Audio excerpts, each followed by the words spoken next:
Now what am I doing? Our next guest is a young man who has made quite a stir with his appearances at the Algonquin Hotel here in New York City. This is his brand new record album, right there. It's called 20. Ladies and gentlemen, please welcome Harry Connick Jr. Oh, Harry.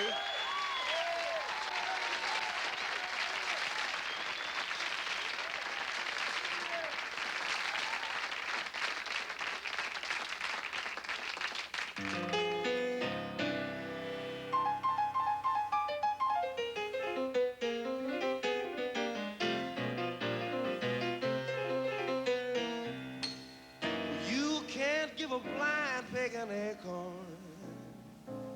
or a crippled crab a crutch. You can't give a blind pig an acorn, or a crippled crab a crutch.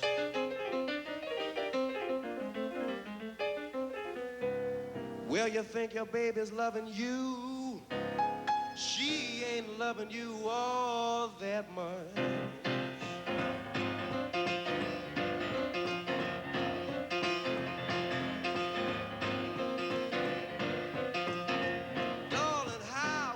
Feel if your baby's loving your best friend. I said, how would you feel if your baby's loving your best friend? Would you feel like you're going crazy? Would you feel like you always been? I said, would you feel happy? Would you feel sad? Come on now. If your love's the best thing that you've ever had, I wanna know, come on. Well, I wanna know now. Y'all ready for some New Orleans piano playing? Can I get an amen? Look out now.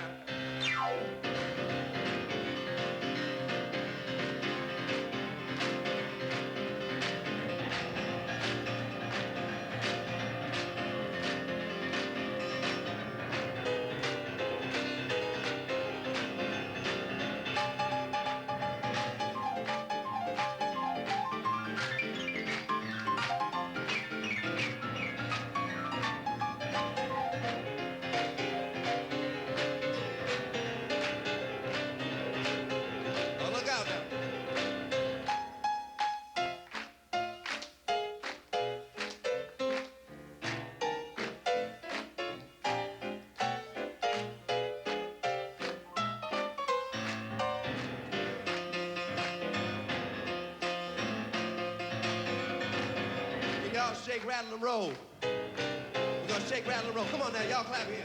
Everybody, let's shake, rattle, and roll. Come on now. Shake, rattle, and roll. Shake, rattle, and roll. Come on now. Shake, rattle, and roll. Roll, shake, rattle, and roll. All right.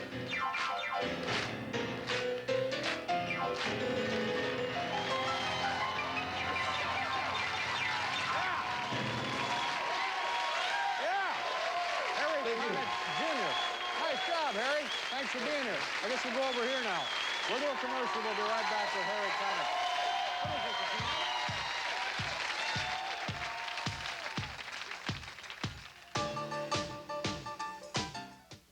It's a U.S. hot.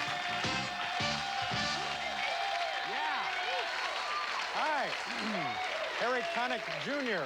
Very impressive piece of work. Thank you. You sounded great. Oh, thanks. Are you currently at the Algonquin, or is that over? No, I'm there till Saturday night. Is that a good place to work? It's wonderful. It's a little bit different than what I normally do. It's a cabaret room, so I have to sort of play a little bit more Irving Berlin than I would normally do. But it sounds great that you're down there at the Algonquin. Oh, it's a great thing. All kinds of people have been coming in to hear me, and it's been fabulous. Where are you from? New Orleans. Started playing, I guess, as a kid. You have to, don't you? Well, you're still a kid, aren't you? Yeah, I guess. How old are you? 21. Yikes. Yeah. And what was your earliest professional job as a piano player? Well, my dad is the district attorney of New Orleans, so when he was inaugurated in 1973, I was 5, and I played the Star-Spangled Banner at his inauguration. That's great. Yeah. Now, did you, being New Orleans is full of places for great music, did you work in like, the French Quarter and stuff? I surely did. I would go and sit in with different Dixieland bands and such from the time I was maybe 6. When I got to be about 13, I got my first real job at a club called The Famous Door, and I played there from like 11 to 3 in the morning. That was kind of scary. What is the Famous Door? I've heard of that. That rings a bell. It's just a club in New Orleans. It's a famous Dixieland club on Bourbon Street. Did your dad ever sweep through there cleaning up the crime and vice while you were? He did, as a matter of fact. You know, in fact, one time I was playing And the drummer, God rest his soul, Duke Barker, who's a wonderful drummer, was playing so loud that I had to put a piece of cotton in my ear. And my dad and his people out in the French Quarter, I guess, dealing with all the prostitution and the drug things on the legal side, they weren't like out there trying to pick up some prostitutes. At least I don't think so. That's the way Dad tells it, of course. Right. But anyway, the cotton got stuck so far in my ear that every time Duke hit the drum, this riveting pain would go down the right side of my body.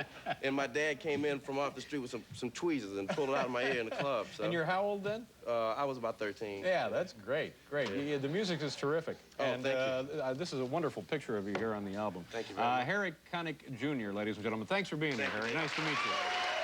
We'll be right back with hair collector Bill Black.